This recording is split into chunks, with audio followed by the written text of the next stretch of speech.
Hi and welcome to Liquid Motion. My name is Guy Chomet. Thank you for joining me. This channel is dedicated to underwater filmmaking and photography. Today, I want to talk to you about a skill that is often overlooked by underwater wildlife photographers and filmmakers: knowledge about fish behavior.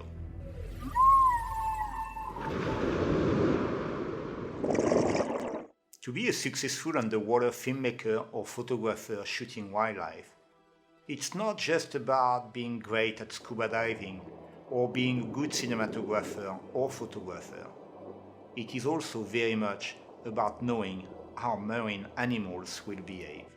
From the deserts to the mountains, filming wildlife on land carries a bucket load of issues and challenges. Filming wildlife and getting award-winning shots is demanding. Shooting underwater brings as many issues as we might have topside, but in addition, it brings us the biggest challenge of all: time. As an underwater filmmaker, we have to rely on life-saving equipment like scuba to be able to enter our film set. Then, we have limits imposed to us by the same equipment that allow us to survive. When filming wildlife underwater, we can't just hide somewhere and wait for the animals to come by. Underwater, the animal sees us before we see them anyway. So, in many cases, we have about an hour or so to catch this wonderful behavioral footage that will make our film great. Filming wildlife is about being in the right place at the right time, kit ready with a finger on the trigger. But underwater, we have to make that happen within an hour. Of course, we can use a rebreather that will extend our dive time tremendously because of the efficiency in gas consumption and the well-improved decompression protocol. I dive routinely for around 4 hours, and my longest dive was over 5.5 hours. With this type of equipment, I have a lot more time to capture the shot.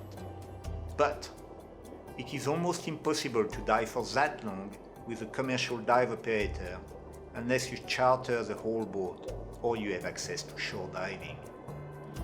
So, most of the time, for most underwater photographers and filmmakers, there is a short time limit to achieve that perfect shot. And you need to make the most of this limited time to yield better results. This is why you need to find out as much as possible about marine life behavior to enable you to do what's needed. You need to be able to anticipate the action, know what's coming, so you can be in the right place, at the right time, and shoot the creatures performing unique and interesting behavior. The approach to marine life is also important. When teaching underwater cinematography, I tell people to get closer to the animal, and then, when they are close enough, to get even closer. This is to give you the extra close-up shot that you may need. But because we are so conspicuous underwater and super slow compared to most marine animals, with the exception probably of the nudibranchs, the way we make our approach is crucial if you don't want the animal to prematurely leave the set. There are a few things I do that allow me to get closer to an animal, and there are also a few things that I don't do.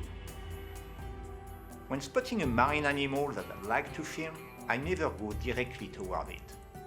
Instead, I try to anticipate where the animal is going, so I can intercept its course and the animal comes to me instead of me going towards it. I always avoid eye contact at first.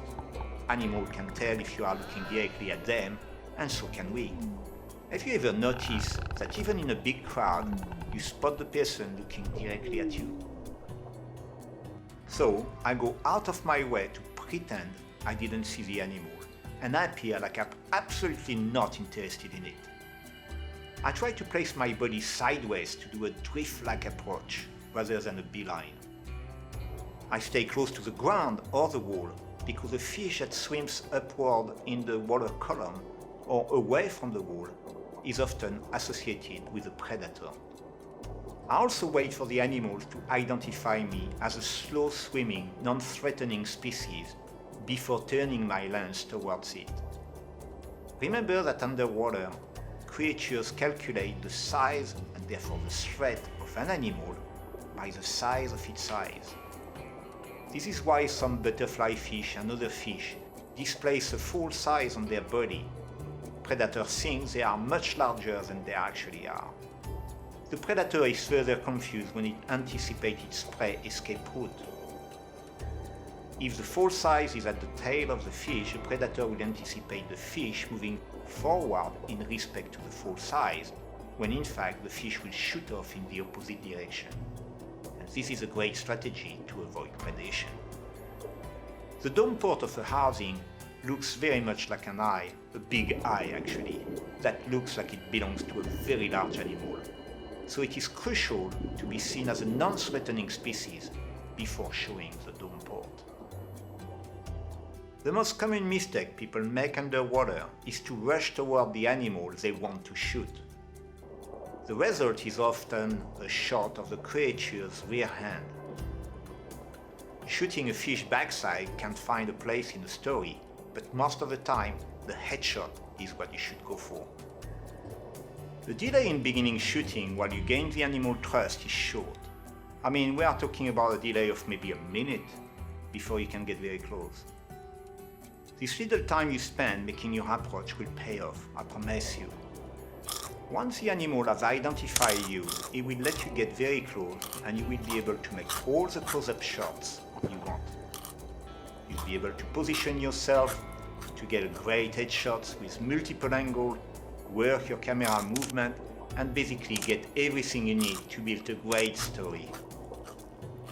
If you still have time, once you have secured your marine animal master shots, start gathering B-roll in the area before moving on. Often I see people getting a shot and then moving on. If you have a creature that is complying with your filming, it is so beneficial to get as many shots as you can, so you can have a variety of options in post when editing your film. You can see a lot of videos out there where people have shot countless creatures with a single angle. So they edit their film with multiple shots of different species in quick succession because they don't have enough variety to build a sequence and a story. So when you are with a compliant creature, stay with it until you have too many shots. Get multiple angles, use a variety of camera moves, pushing, pulling out, sliding, craning, and don't forget, when you are done, and if the creature is still there, like in the case of turtle foraging, take the opportunity to move slowly away and then come back to make the discovery shot. It's all about storytelling. When you are filming, keep thinking about the story and the shot you might need to tell your story in a compelling manner. One that will create feelings on screen and trigger an emotional response from the viewer. I hope you will find this video useful and motivating. If you have any questions or comments, please write them down in the comments below. And if you find this video useful, please let us know by clicking the thumb up. And if you want to see more, subscribe to the channel and click notification to know when a new video is coming out. If you want to learn more about fish behavior, please check out the online fish behavior course with Liquid Motion. And if you want to dive deeper into underwater filmmaking or photography, you can always sign up for a course at liquidmotionacademy.com. And if you have already subscribed, we thank you for your support, and I will see you in my next video. And cut!